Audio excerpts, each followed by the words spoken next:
Bonjour, le glacis est une technique de la peinture à l'huile absolument nécessaire pour donner de la profondeur, de la vie à la texture, à la matière, pour avoir de l'unité. Eh bien, nous allons voir dans toute cette vidéo comment les principes généraux, en quelques minutes, je ne vais pas aller trop loin, un petit peu de matériel, je vais parler un petit peu du matériel, et ensuite je vais le présenter sur une toile assez grande pour vous montrer différents aspects du glacis. Si à la fin de cette vidéo vous l'avez apprécié, n'oubliez pas, vous m'aidez beaucoup en mettant un pouce bleu, en vous abonnant surtout, en commentant et en partageant. Merci d'avance.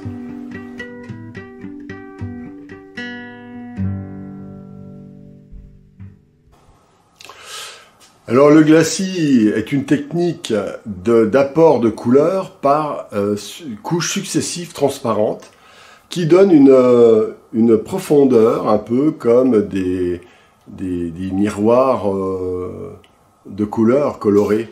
Et lorsqu'il y en a beaucoup, ce qui était le cas notamment à la Renaissance, eh bien les couleurs venaient petit à petit par une espèce de profondeur très particulière qui n'est possible de réaliser que de cette manière.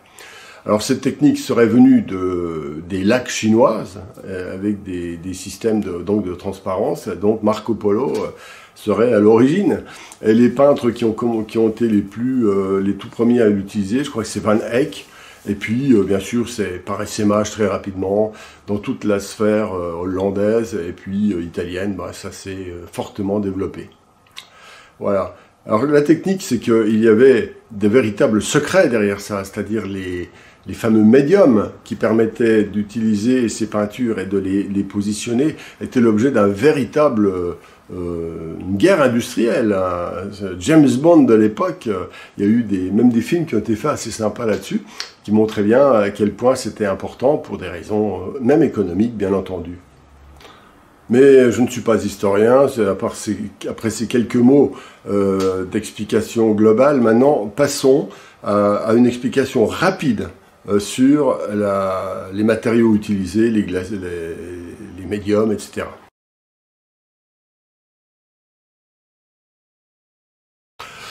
Nous voilà donc avec notre matériel. Alors j'ai utilisé plusieurs choses. Déjà une palette en papier, qu'on trouve un petit peu partout. J'ai trouvé du glacing medium, c'est médium à glacis, toujours chez Talens. En fait, c'est des produits de base qui sont assez intéressants, en fait, 0,86. Sinon, j'utilise des petits godets comme ça, et donc je mets du médium à glacer, plus un petit peu, c'est-à-dire 10-20% d'essence pour le rendre un tout petit peu plus onctueux. D'accord. Ensuite, j'ai mis des couleurs transparentes.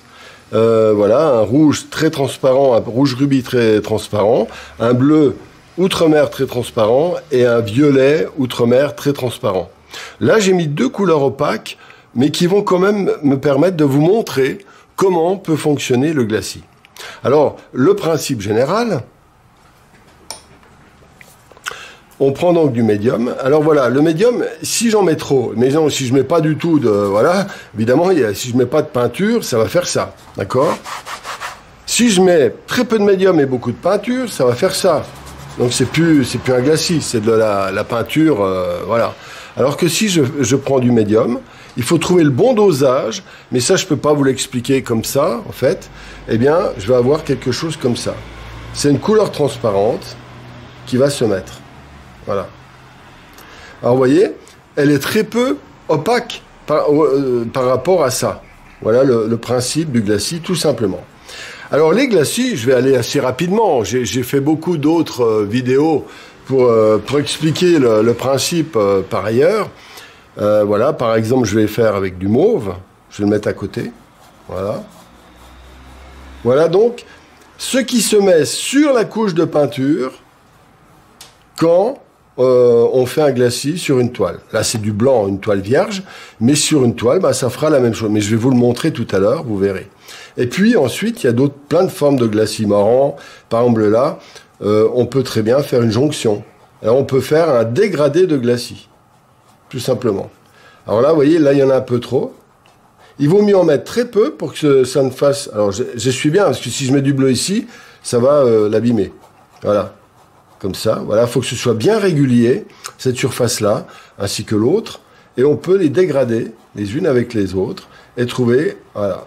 Et quand on fait ça, on peut commencer un tableau uniquement avec de la peinture grise. Je vais vous le montrer exprès. J'ai pris un personnage que j'ai fait il y a longtemps qui est archi sec. Vous verrez que c'est très important que ce soit sec pour ne pas abîmer. Voilà donc le principe du glacis. Ce sont des couleurs transparentes donc qui se mettent au-dessus de la couche picturale. Alors, il y a des choses à éviter. Par exemple, si je mets trop de médium et trop de peinture, je vais avoir des glacis, vous voyez, irréguliers comme ça. Alors ça, il faut vraiment éviter. Pas bien, d'accord? Vraiment à éviter. Ensuite, on pourrait mettre, par exemple, dessus, je vais mettre du jaune comme ça. Là, si vous voulez, je pourrais faire un glacis, mais c'est incontrôlable, je ne sais pas du tout où ça va. Vous comprenez? Il faut être très mesuré, prendre des couleurs légères, des médiums très transparents et des couleurs transparentes en petite quantité, et il vaut mieux faire ça en première couche, en plusieurs couches. Alors ne faites jamais des surempattements parce que ça, si vous mettez ça sur une couleur qui est en dessous, vous ne savez pas du tout où ça va aller. D'accord? Alors ça, pas bien. Alors vous avez vu, bon là c'est une toile vierge, donc la peinture est tout de suite absorbée, mais en reprenant du médium, c'est ce que vous me verrez faire dans la toile. Voilà, je reprends du médium et j'essuie, et je peux récupérer quasiment la toile intégralement. Voilà, en le faisant 2 fois. Alors vous voyez, il reste toujours des petites traces. Mais ça n'existerait pas sur une peinture qui aurait été déjà peinte et un peu lisse. Parce que là, ça marque quand même la couleur parce que c'est archi sec, c'est du gesso. D'accord? Voilà donc le principe.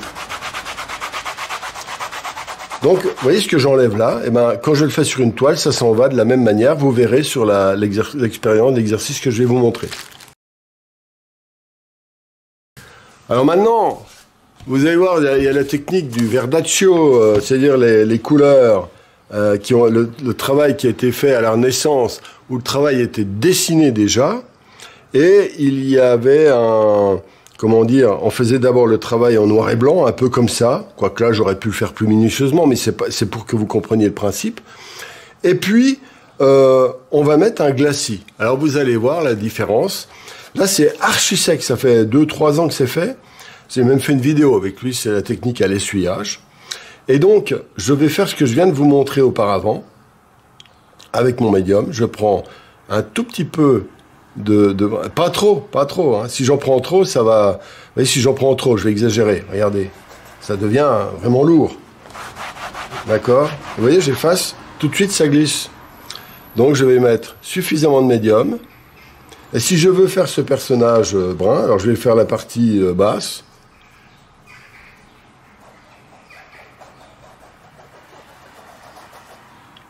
Faut pas y aller trop fort. Vaut mieux faire en 2, 3 ou 4 fois que de vouloir faire un gros glacis trop fort tout de suite. Hein. Ça, c'est... Voilà. Voilà le principe du glacis. Là-haut, il n'y a pas eu de glacis. Et en bas, il y a un glacis pour donner sa peau d'Indien, en fait. D'Amérique du Sud. D'Amérique du Nord. Voilà. Et moi, je vais continuer un petit peu. Hein, voilà, comme ça. Alors, vous voyez, je peux l'étaler. Comme ça. Voilà. Et là, je vais en profiter pour vous montrer un truc que je vais faire disparaître, c'est le voile. Voilà le glacis, vous avez vu la différence. C'est énorme, hein. Et pourtant, ça se fait en quelques secondes, avec une peinture très discrète, un médium très léger, très peu de peinture, et pourtant, tout est changé. Et après, c'est ce que j'appelle la technique glacis détail. On retravaille avec un petit pinceau pour refaire les détails, etc. Et l'alternance glacis-détail permet de donner à terme une super vibration, on va dire. Imaginons que je vais faire ces trucs-là, bon, je vais faire n'importe quoi juste pour vous montrer, je vais prendre du bleu, là, je vais le faire bleu. Et ben voilà, c'est pareil, donc je vais faire du bleu, comme ça. Bon.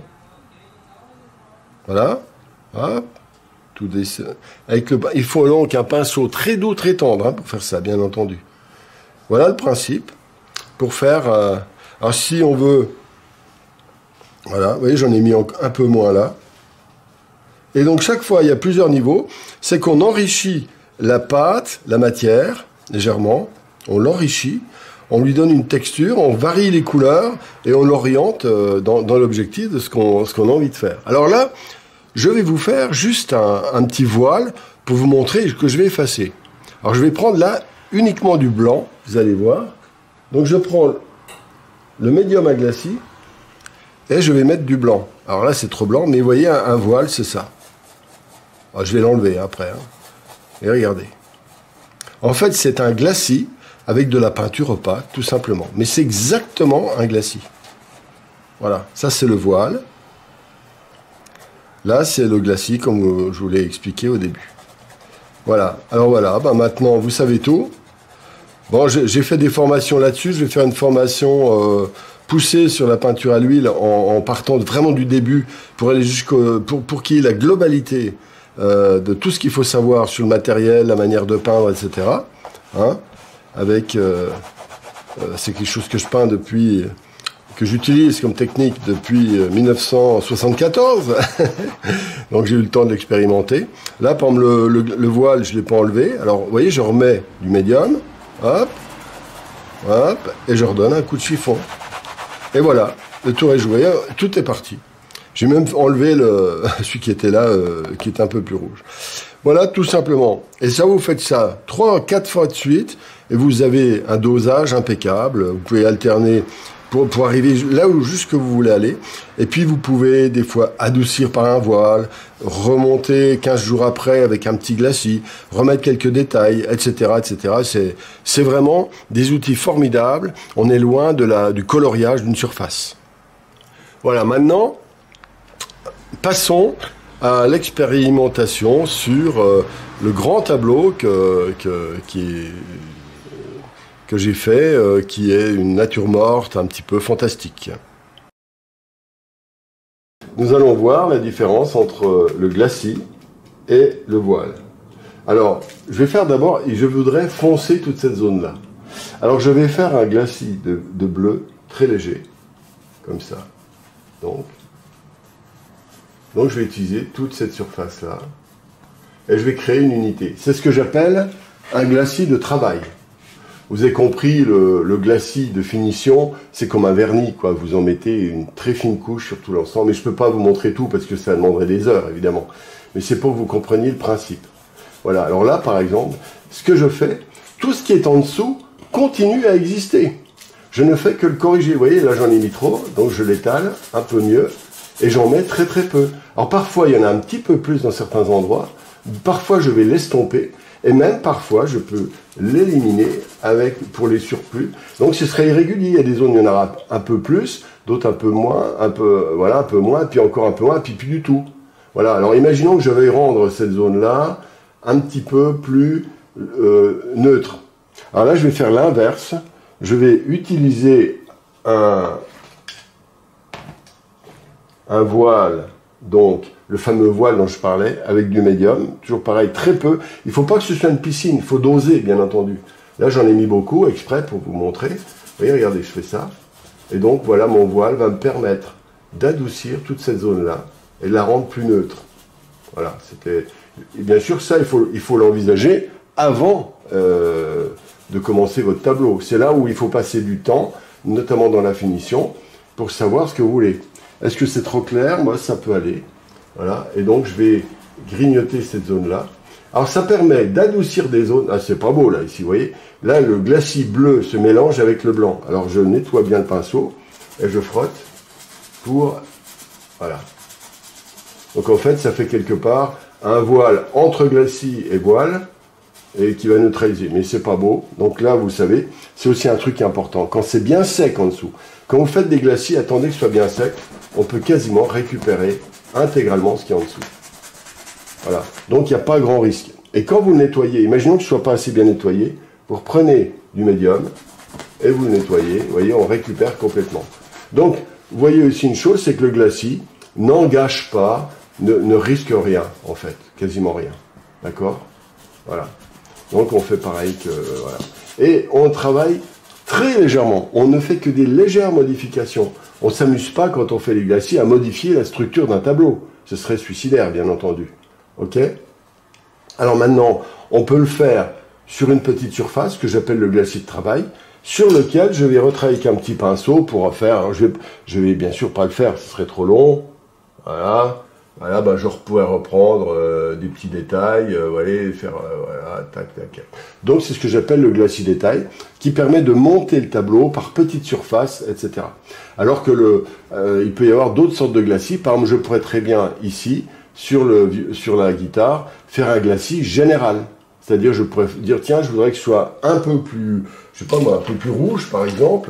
Et alors, dans ce cas, alors je vais le faire, mais je l'enlèverai après, parce que je crois pas que c'est ce que je veux faire, mais pour que vous voyez. Donc, je reprends mon rouge ici, vous voyez. Mais là, j'en ai mis très peu. Mais je tends vers, grâce au glacis. Ah, ben c'est pas mal, d'ailleurs. Ça me plaît bien, finalement. Je l'enlèverai pas. Voilà. Voilà. Et puis, je suis pas obligé de m'arrêter, vous voyez, je continue, là. Voilà, comme ça. Voilà, un glacis qui a monter d'un tout petit cran de quelques chouïas le truc pour que ça rende un petit peu plus rouge. Alors, très attention, allez-y doucement. Si vous mettez trop de médium, alors imaginons ici, tiens, je vais faire une bêtise volontairement, je vais prendre beaucoup trop de... Voilà, je vais faire ça. Si vous faites un glacis comme ça, c'est une catastrophe. Le glacis, en général, on le fait avec plus de médium et on l'étale bien. Alors voilà, avec un gros pinceau, ça va mieux. Vous voyez, regardez. Tac. Il vaut mieux un pinceau assez gros. Toujours un pinceau trop gros quand on fait des glacis. Vous voyez, comme ça. Bon, bah là, je vais l'enlever, mais c'est pour vous montrer. D'accord? Pourtant, je l'ai fait sur mon tableau qui m'a pris un temps fou. D'accord? Voilà, donc, je reprends. Pareil, vous faites une erreur. À condition que ce soit bien sec en dessous. Hop, et on récupère ce qui est en dessous. Voilà. Et même, parfois, on peut même faire des petits glacis au chiffon. Mais attention à l'action mécanique qui pourrait abîmer ce qui est en dessous. Donc voilà, on récupère donc sur le chiffon. Je refais une deuxième fois. Vous voyez, c'est cool. Et ça permet de créer des nuances extrêmement fines. Alors que le glacis, la peinture elle-même, on la pose. Alors, ça fait des empattements, etc. Et on peut plus y toucher, donc ça fait un peu juxtaposition de dimensions. Le glacis permet de créer une troisième dimension. Alors, une erreur à éviter aussi, évidemment, c'est si vous êtes en train de peindre, vous avez fait des glacis, ne recouvrez pas, quoi. Je veux dire, ce serait vraiment stupide, voilà, si vous repeignez, si vous recouvrez tout, ça va pas, d'accord? Voilà, donc j'élimine, voilà. L'avantage, c'est que ce tableau est très sec, donc toujours, je répète, tableau très sec. Bien savoir ce que vous voulez, est-ce que c'est juste une petite zone ou une grande surface? L'avoir anticipé, bien entendu. Ensuite, mettez du médium de manière mesurée, de telle sorte que ce ne soit ni trop liquide ni trop pâteux, mais ça ne peut être que vous qui puissiez le faire. Cela dit, s'il n'y a pas assez de médium, il va y avoir un phénomène qui est une sorte de voile particulier, c'est ce que je viens de faire quasiment, c'est ce que j'appelle le poudrage. Vous voyez, regardez, hop, c'est-à-dire qu'on met très peu de médium, on met juste la peinture mais très fine, et ça permet d'estomper carrément une zone. C'est aussi une forme de glacis, mais à sec, on va dire. D'accord? Bon, j'élimine, il faudra que je reprenne tout, pas que j'abîme mon tableau quand même. Voilà, donc vous avez compris, la différence, ça c'est un voile poudré, il y a les voiles liquides comme j'ai fait à un moment donné avec le blanc, il y a les glacis avec couleur transparente, pour juste des petites surfaces. J'aurais pu faire un dégradé de glacis comme j'ai montré tout à l'heure sur la toile d'expérimentation. Voilà le glacis. Et entre chaque couche, donc, il est très important de laisser sécher parce qu'il va y avoir un phénomène, il risque d'y avoir un domaine de décollement. Si vous remettez un glacis sur un glacis qui n'est pas sec, vous allez décoller, vous allez faire un truc affreux. Alors ça, il faut vraiment que ce soit bien sec. Hein, beaucoup de séchage. Faut pas recouvrir le glacis, comme je disais. Le glacis ne doit pas être trop épais pour éviter d'avoir des grosses traces, comme je vais montrer avec le bleu. Voilà. Et puis quand vous faites ça, le glacis c'est extrêmement précieux. Voilà, j'ai fait un petit peu le tour. J'espère que ça vous a été utile. Eh bien, je vous invite à faire pareil. Si vous voulez aller plus loin, il y a des formations sur le thème en peinture à l'huile. On s'est indiqué. À bientôt!